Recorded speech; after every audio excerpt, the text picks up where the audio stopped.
പക്ഷേ നമുക്ക് ആ ആശ്വാസം നിത്യമായി നൽകാൻ കഴിയൂല. ആവുന്നേടത്തോളം നൽകാനാണ് പണ്ടുള്ള ആളുകൾ യാമപ്പറയിൽ ഓത്തുവെക്കുന്നത്.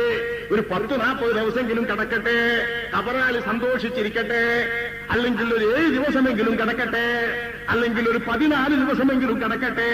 അവിടെ ഓത്തും വിളിയും ദിക്റുമായി ഇരുന്നാൽ കബറാളിക്ക് തന്നെ സന്തോഷം വരും. ഇത് സ്വഹീഹ് മുസ്ലിമിലെ ഹദീസാണ്. സ്വഹാബാക്കൾക്ക് ഇതിൽ മോഹമുണ്ടായിരുന്നു. നിങ്ങൾക്കറിയില്ല, അംറു ഇബ്നു അസ് റളിയല്ലാഹു അൻഹു തങ്ങൾ സ്വഹാബികളിൽ പ്രമുഖരാണ്. കരയുന്ന നേരത്ത്, വഫാത്തിന്റെ നേരത്ത് അബ്ദുറഹ്മാൻ ഇബ്നു ശമാസ് റളിയല്ലാഹു അൻഹു വിവരിക്കുന്നു, ഞങ്ങൾ അംറു ഇബ്നു അസ്യുടെ സമീപത്ത് ചെന്നപ്പോൾ അംറു ഇബ്നു അസ് കരയുകയാണ്. കരഞ്ഞ് ഞങ്ങളെ കണ്ടപ്പോ കരച്ചിലടക്കാൻ കഴിയാഞ്ഞിട്ട് ചുവരിലേക്ക് തിരഞ്ഞുകൊണ്ട് അംറു ഇബ്നു അസ് കരയുകയാണ്. അടക്കാനാവാത്ത കരച്ചിൽ, മരണാസന്നമായ സമയമാണ്. അവിടത്തെ മകൻ വിളിച്ചിട്ട് പറഞ്ഞു, എന്റെ പൊന്നു വാപ്പായ ആപത്തി മായുബിക്കയാപത്തി, എന്തിനാ നിങ്ങൾ കരയുന്നത് വാപ്പാ? വഖദ് ഖാല ലക റസൂലുള്ളാഹി സ്വല്ലല്ലാഹു അലൈഹി വസല്ലം ബശറക ബികദാ വകദാ, ഇന്നതൊക്കെ നിങ്ങൾക്ക് അല്ലാഹുവിന്റെ റസൂല് പൊലിവറിയിച്ചു തന്നിട്ടില്ലേ? ഇന്നയും ഉപകാരങ്ങൾ അല്ലാഹുവിന്റെ റസൂല് നിങ്ങളെ കുറിച്ച് പറഞ്ഞിട്ടില്ലേ? എന്തിന് കരയണം? മഹാനായ അംറു ഇബ്നു അസ് റളിയല്ലാഹു അൻഹു ഇത് മകൻ പറഞ്ഞപ്പോൾ റസൂലുള്ളാഹിന്റെ പൊലിവില്ലാഞ്ഞിട്ടല്ല, റസൂലുള്ള അറിയിക്കാഞ്ഞിട്ടല്ല എന്നോർത്തിട്ട് മറ്റുള്ളവരെ പഠിപ്പിക്കുകയാൻ മൂപ്പെറിഞ്ഞ് തിരിഞ്ഞു. മുഖം ചുവരിലേക്ക് വെച്ച് കരയുന്നത് നിർത്തിയിട്ട് പുന്നാനമോന്റെ വാക്കിന് മറുപടിയായിട്ട് അദ്ദേഹം പറഞ്ഞത് സ്വഹീഹുൽ മുസ്ലിമിന് വേദന ചെയ്ത ഹദീസിൽ ഇതിന്റെ ഭാഗമുണ്ട്. മഹാനര് പറയുകയാണ്, സ്വഹീഹുൽ ബുഖാരിയിലും സ്വഹീഹ് മുസ്ലിമിലെ ഹദീസിന് വേദനം പൂർണ്ണമായി ചെയ്തിട്ടുണ്ട്. സ്വഹീഹ് മുസ്ലിമിലെ ഹദീസിൽ കാണാം, ഇന്നാ ഫുവല മാ നുഇദ്ദു ശഹാദത്തു അല്ലാ ഇലാഹ ഇല്ലല്ലാഹ് വ അന്ന മുഹമ്മദർ റസൂലുള്ളാഹ്. എനിക്കാകെങ്കിൽ ആഖിറത്തിലേക്ക് ഞാൻ പ്രതീക്ഷിക്കുന്ന ഒരേ ഒരു അമല്, ഏറ്റവും പുണ്യമാർന്ന അമല്, ഞാൻ ശഹാദത്ത് കലിമ ചൊല്ലിയ ഒരു മുസ്ലിമാണെന്നത് മാത്രമാണ്. അശ്ഹദു അല്ലാ ഇലാഹ ഇല്ലല്ലാഹ് വ അശ്ഹദു അന്ന മുഹമ്മദർ റസൂലുള്ളാഹ് എന്ന ആ ഒരു കലിമത്ത് ശഹാദത്ത് ഉച്ചരിച്ചതിൽ എനിക്കുള്ള പ്രതീക്ഷ, റസൂൽ എന്നോട് പൊലിവ് പറഞ്ഞ ആ പൊലിവുകളിലൊന്നും എനിക്ക് ഇസ്സമയത്തില്ല. നോക്കണം നിങ്ങള്, റസൂലുള്ള സ്വർഗത്തിൽ കിടക്കുമെന്ന് പൊലിവ് പറഞ്ഞ ആ പൊലിവിനേക്കാൾ ഞാനൊരു മുസ്ലിമാണ് എന്ന പ്രതീക്ഷയാണ് എനിക്ക് പ്രതീക്ഷയുള്ളത്. ഇതിന് കാരണമുണ്ട്. മഹാൻ പറയുകയാണ്, 3 ജീവിതത്തിന്റെ ഘട്ടങ്ങൾ എനിക്ക് കഴിഞ്ഞു പോയിട്ടുണ്ട്. എന്റെ ജീവിതത്തിന്റെ ഘട്ടങ്ങളിൽ 3 ഘട്ടങ്ങളുണ്ട്. ഒരു ഘട്ടം അല്ലാഹുവിന്റെ റസൂൽ എന്ന് കേൾക്കുന്ന, മുഹമ്മദ് എന്ന് പേര് കേൾക്കുന്നത്, എനിക്ക് ഇത്ര ദേഷ്യമുള്ള ഒരു പടപ്പ് ലോകത്ത് വേറെ ആളുണ്ടായിരുന്നില്ല. എനിക്ക് ജീവിതത്തിൽ എവിടെയെങ്കിലും ഒരു കുറ്റിക്കാട്ടിൽ ഒളിഞ്ഞിരുന്നിട്ട്, ഒരു പൊന്തക്കുള്ളിൽ ഒളിഞ്ഞിരുന്നിട്ട് മുഹമ്മദിനെ വെക്കാൻ ചാൻസ് കിട്ടിയാൽ അതിനോളം എനിക്ക് സന്തോഷം പകരുന്ന ഒരു വേല വേറെ ഉണ്ടായിരുന്നില്ല. അത്ര നെവിന് വെറുത്ത ഒരു കാലം എനിക്ക് കടന്നുപോയിട്ടുണ്ട്. അന്നാണ് ഞാൻ മരണപ്പെട്ടിരുന്നെങ്കിൽ അന്ന് ഞാൻ നരകക്കാരനാണെന്ന് ഖണ്ഡിതമാണ്, ഉറപ്പാണ്, സംശയമില്ല. രണ്ടാമത്തെ ഒരു ഘട്ടം എനിക്ക് കഴിഞ്ഞു. അള്ളാഹു എന്നെ ഹിദായത്താക്കി, ഞാൻ ഇസ്ലാമിലേക്ക് കടന്നു വന്നു. ഇസ്ലാമിലേക്ക് കടന്നു വന്ന് റസൂലുള്ളാഹിന്റെ മുമ്പിൽ ചെന്നിട്ട് ഞാൻ പറഞ്ഞു, ഉബ്സുഖിയതക യാ റസൂലല്ലാഹ്, അല്ലാഹുവിന്റെ റസൂലേ, അവിടത്തെ കയ്യൊന്ന് വിരുത്തിത്തരൂ, നീട്ടിത്തരൂ, ഞാൻ ആ കയ്യൊന്ന് പിടിച്ച് ബൈഅത്ത് ചെയ്താട്ടെ. അള്ളാഹുവിന്റെ റസൂല് കൈ നീട്ടി. ഞാൻ അപേക്ഷിക്കേണ്ട താമസം റസൂലുള്ള കൈ നീട്ടി. പക്ഷെ അപ്പൊ എനിക്ക് സങ്കോചം. ഞാൻ എന്റെ കൈ വലിച്ചു. അള്ളാന്റെ റസൂൽ ചോദിച്ചു, നിങ്ങൾ തന്നെ നീട്ടാൻ പറഞ്ഞിട്ട് നിങ്ങൾ എന്തിന് വലിക്കാൻ പറയുന്നു? മാതാ, ഇതെന്താ പരിപാടി? അംറു ഇബ്നു അസ് പറയുന്നു, ഞാൻ പറഞ്ഞു, അസ്തരിത്തു, എനിക്കൊരു ഉപാധി പറയാണ്ടി നബിയേ. ആ ഉപാധി സ്വീകരിക്കുമെങ്കിൽ ഞാൻ ഞങ്ങളുടെ കൈ പിടിച്ചിട്ട് ബൈഅത്ത് ചെയ്യാം. മാതാ, അള്ളാന്റെ റസൂൽ പറഞ്ഞു, ഷർത്ത് പറഞ്ഞോ, ഉപാധി പറഞ്ഞോ, എന്താ പറയാനുള്ളത്? മഹാനായ അംറു ഇബ്നു അസ് റളിയല്ലാഹു അൻഹു പറയുന്നു, ഒന്നുമില്ല, എനിക്ക് ഷർത്തുള്ളത് അയ്യൂഫറലി, ഞാനിതുവരെ ജീവിച്ച ജീവിതവും അങ്ങേ വെറുത്ത വെറുപ്പും അങ്ങേ ഒളിഞ്ഞു കൊല്ലാൻ സാധിച്ചാൽ അതാണ് എന്റെ ജീവിതത്തിലെ ഏറ്റവും വലിയ കർമ്മമെന്ന് ഞാൻ വിശ്വസിച്ച വിശ്വാസവും എനിക്ക് പുറത്തു കിട്ടണം. അത് അല്ലാഹു പുറത്തു തരും എന്ന് അങ്ങ് വ്യവസ്ഥ പറഞ്ഞാൽ ഞാൻ കൈപിടിച്ച് ബൈഅത്ത് ചെയ്യാം. അല്ലാഹുവിന്റെ റസൂല് പറഞ്ഞു, അമാ അലിംത അന്നൽ ഇസ്ലാമ യഖ്ദിമു മാ കാന ഖബ്ല, മുസ്ലിമായ മനുഷ്യൻ ഇസ്ലാമാകുന്നതോടുകൂടെ മുഴുവൻ കാര്യങ്ങളും പൊറുക്കപ്പെട്ടുവെന്നറിയില്ലേ കുഫറിന്റെ കാലത്ത്? വഅന്നൽ ഹിജ്റത തഖ്ദിമു മാ കാന ഖബ്ലഹാ, മക്കയിൽ നിന്ന് മദീനയിലേക്ക് ഹിജ്റ പോകുന്ന ഒരു മനുഷ്യന് ആ ഹിജ്റ കൊണ്ട് തന്നെ മുൻകഴിഞ്ഞ പാപങ്ങളൊക്കെ പൊറുക്കപ്പെടുമെന്ന് അറിയുകയില്ലയോ?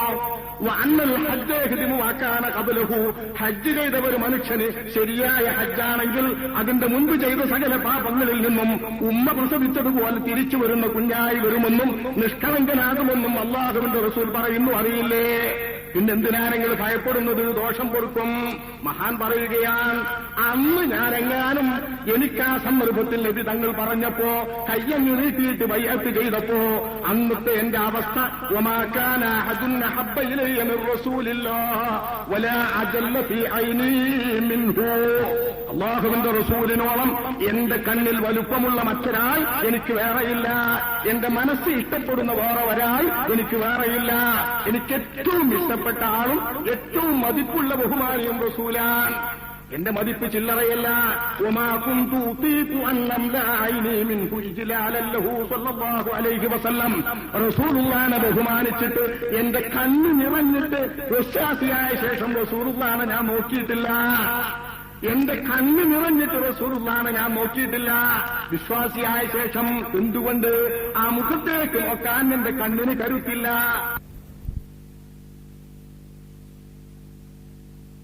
എന്നോടൊരാൾ എങ്ങനെയാണ് റസൂലുള്ളാഹി എന്ന് ചോദിച്ചാൽ ലമ്മുത്തിക്ക് എനിക്കാവൂല അന്നസിഫഹു സ്വല്ലല്ലാഹു അലൈഹി വസല്ലം, റസൂലുള്ളാഹിനെ എങ്ങനെയാണെന്ന് ഒരാൾക്ക് പറഞ്ഞു കൊടുക്കാൻ വർഷങ്ങളോളം റസൂലുള്ളാഹിന്റെ സ്വഹാബിയായ എനിക്ക് സാധ്യമല്ല. കാരണം വിശ്വസിച്ച ഞാൻ റസൂലുള്ളാഹിനെ മുഴുവൻ കണ്ടിട്ടില്ല, റസൂലുള്ളാഹിന്റെ മുഖം കണ്ടിട്ടില്ല. ഇത് മിക്കവാറും സഹാബാക്കളുടെ ഒക്കെ നിലയാണ്.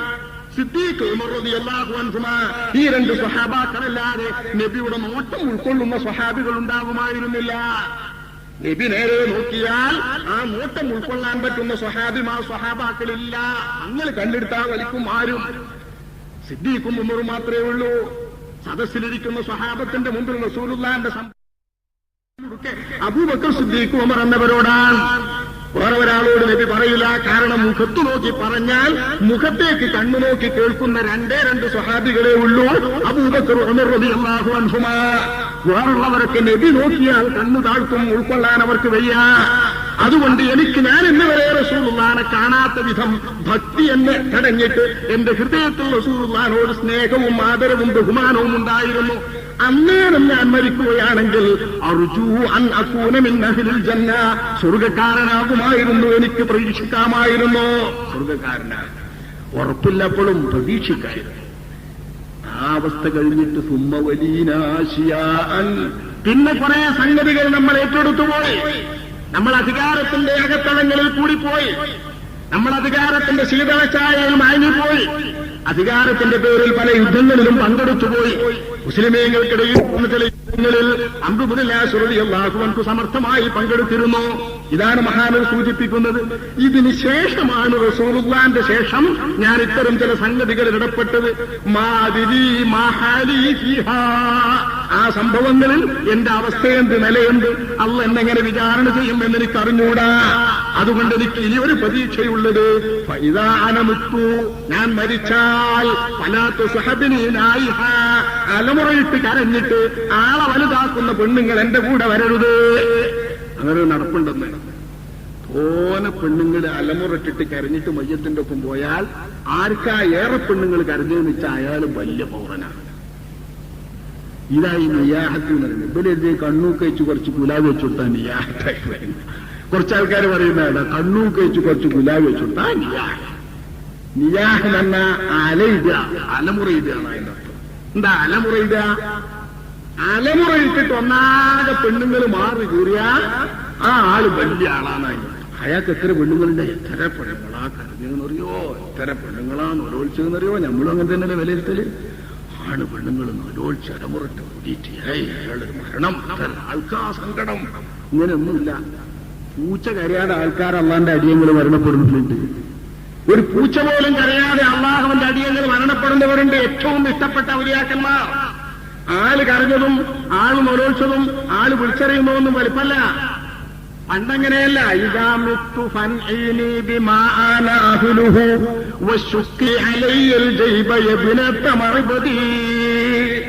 അള്ളാന്റെ റസൂലിന്റെ കാലത്ത് വരുന്ന ഒരു കവിയുടെ വാക്കാണ് തൊറഫ ഇബ്നു മഅബദേ, നീ എനിക്ക് വേണ്ടിയിട്ട് ഞാൻ മരിച്ച ശേഷം മാറൊക്കെ പൊളിച്ചിട്ട് അലമുറയിട്ട് കൂത്തം പറഞ്ഞ് കരയണം, എന്റെ ഗുണഗണങ്ങൾ എടുത്ത് പറയണം, എന്റെ അപദാനങ്ങൾ എടുത്ത് വാഴ്ത്തണം. ഞാൻ എനിക്ക് മലയായിരുന്നു, കുന്നായിരുന്നു, മറ്റേതായിരുന്നു, മറിച്ചേതായിരുന്നു, തെഹുപ്പായിരുന്നു, അവലംബമായിരുന്നു എന്ന് വിളിച്ചു പറയണം. ഇത് നീ ചെയ്താൽ എന്നോട് എന്റെ കുടുംബത്തിന് സ്നേഹം എന്ന് വരും എന്ന് ഉപദേശിച്ചിരുന്നവരാണെന്നത്തെ ആളുകൾ. ഇതാനിയ അത്തരം പെണ്ണുങ്ങൾ എന്റെ കൂടെ വരരുത്. അങ്ങനെ വന്നാൽ അത് നിരോധിക്കാത്തവരാണെങ്കിൽ, അങ്ങനെ നടക്കുമെന്നറിഞ്ഞിട്ട് നിരോധിക്കാത്തവരാണെങ്കിൽ അവർ കുറ്റക്കാരാണ്. അംബുല്ലാഹു റളിയല്ലാഹു അൻഹു അതാണ് പറയുന്നത്. പഴയ കാലത്ത് ആചാരം തീർത്തും പോകാത്ത സമൂഹത്തിൽ, ഖുറൈശികളുടെ ആചാരം നടക്കുന്ന സമൂഹത്തിൽ അത്തരം പെണ്ണ് എന്നെ സമർപ്പിക്കരുത്. വലാ നാർ, തീയും കൊണ്ടരുത്. പെട്രോമക്സൈഡ് അന്തിക്ക് പോകരുത് എന്നല്ല അതിന്റെ അർത്ഥം. അന്ന് ഇതുകൊണ്ട് പുറപ്പിച്ചിട്ട് തീയുമായിട്ട് പോകും മയ്യത്തിന്റെ കൂടെ, അതുമായും വരരുത്. എന്നെ നിങ്ങൾ മറമാടിയിട്ട് എന്റെ മേൽ മണ്ണിട്ട് മൂടിക്കഴിഞ്ഞാൽ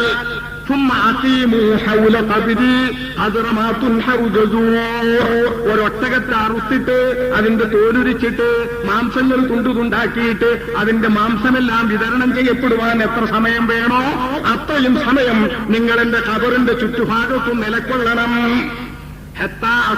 ശ്രദ്ധിക്കും. എന്തിനാ അങ്ങനെ നിലക്കൊള്ളുന്നത്? മുഅ്മിനീങ്ങളായ മനുഷ്യന്മാരെ എങ്കിൽ നിൽക്കുമ്പോ വെറുതെ നിൽക്കൂലാന്ന് എനിക്കറിയാം. എനിക്ക് വേണ്ടി ദുആർക്കൂന്ന് എനിക്കറിയാം. എനിക്ക് വേണ്ടി പാപമോചനം നേടുമെന്ന് എനിക്കറിയാം. എത്ര നേരം നിങ്ങൾ പാപമോചനം തേടി നിൽക്കുന്നുവോ അത്രയും നേരം അത്രയും ശ്രദ്ധിക്കും. എനിക്ക് നിങ്ങളെ കൊണ്ട് സന്തോഷമുണ്ട്. ആളുണ്ടല്ലോ എന്റെ അടുത്ത്, ഞാൻ ഒറ്റയ്ക്കായില്ലല്ലോ എന്നെനിക്ക് തോന്നും. ഇതായില്ല വശത്തില്ലാതിരിക്കുക, ഞാൻ തനിച്ചായല്ലോ എന്ന് തോന്നലാണ് ഏകത്വബോധം, അന്യതാബോധം, ഏകാന്തത. ഇതില്ലാതെ എനിക്ക് കൂട്ടിനാണ്ടല്ലോ എന്ന സന്തോഷം തോന്നിയാൽ ഇതിന്റെ പേരായി ഇസ്തീനാസ്. നിങ്ങൾ കൂട്ടായി നിന്നാൽ എനിക്ക് ഇസ്തീനാസ് ഉണ്ട് നിങ്ങൾ പോകുവോളം.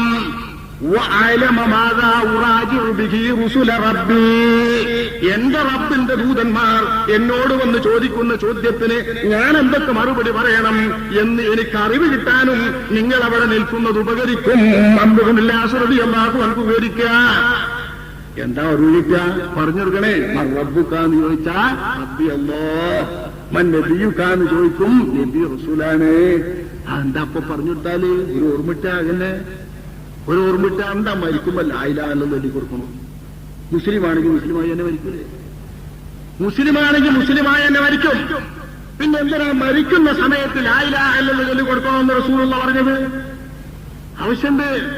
മരിക്കുന്ന സമയത്ത് ആ സന്ധിക്ത വേളകളിൽ അപ്പം കാണുന്ന മലക്കുകളെയും ലോകത്തെയും കാണുമ്പോൾ നമ്മളത് കാണൂല. ഇത് കാണുന്ന മനുഷ്യൻ ബേജാറിൽപ്പെട്ടിട്ട് ഇബ്ലീസ് പ്രവർത്തിക്കാൻ വരുന്നു. ഇബ്ലീസിന്റെ സൈന്യം, മലക്കുകളുടെ സൈന്യം അപ്പുറത്ത് വരുന്നു.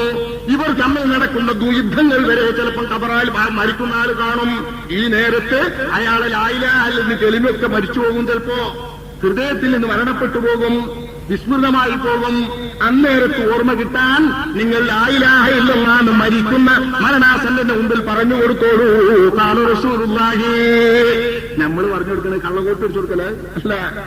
നമ്മൾ ലാ ഇലാഹ ഇല്ലല്ലാഹ് എന്ന് പറയുമ്പോ ചിന്തക്കിടയിൽ അയാൾക്ക് പെട്ടെന്ന് ഓർമ്മ വരും. ലാ ഇലാഹ ഇല്ലല്ലാഹ് കേൾക്കണേ, ഞാൻ പള്ളിക്കൊന്ന് അഫ്ദൽ ദിക്ർന്ന് കേട്ടപ്പോ ചൊല്ലേ ലാ ഇലാഹ ഇല്ലല്ലാഹ്.